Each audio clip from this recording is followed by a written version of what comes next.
Bom dia. Nós vamos estudar agora potenciação. O que é a potenciação? Por exemplo, quando eu vou multiplicar um número várias vezes, nós podemos representar pela forma de potência.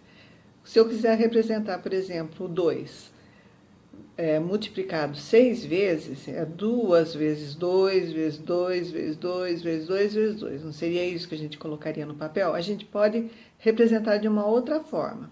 A gente coloca o número 2 e, como expoente é o númerozinho que vem em cima, a gente coloca quantas vezes a gente está multiplicando esse 2. Nesse caso, seria 6 vezes. Então, a gente coloca o número 2, que é a base, e em cima do número 2, a gente coloca o expoente, que é o número 6. Então, 2 elevado à sexta, a gente fala na potenciação, tá? Então, a base, nesse caso, é o 2 e o 6 é o expoente. Agora, se eu tivesse 3 elevado a 2, então, a gente multiplicaria esse 3 duas vezes.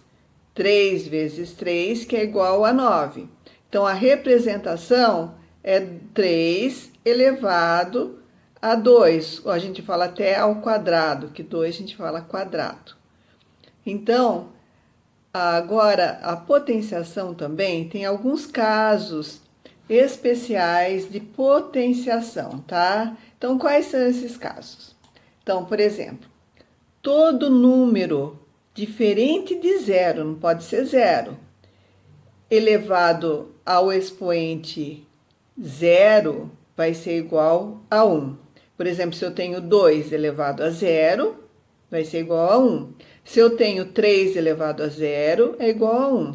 Se eu tenho 125 elevado a zero, vai ser igual a 1. Se eu tiver 1000 elevado a zero, também vai ser igual a 1. Agora, outro caso especial. Então, todo número diferente de zero e elevado a 1 é o próprio número.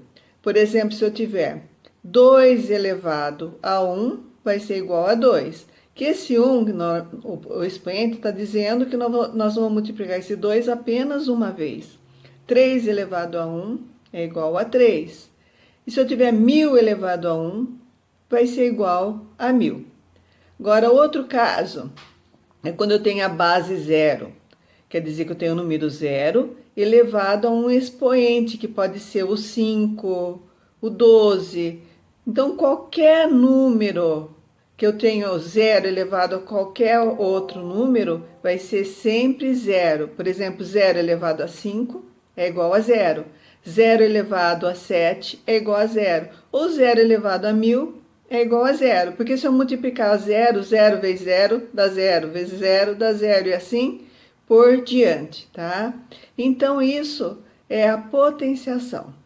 Então, nós vamos agora fazer alguns exercícios de potenciação para vocês gravarem, tá bom?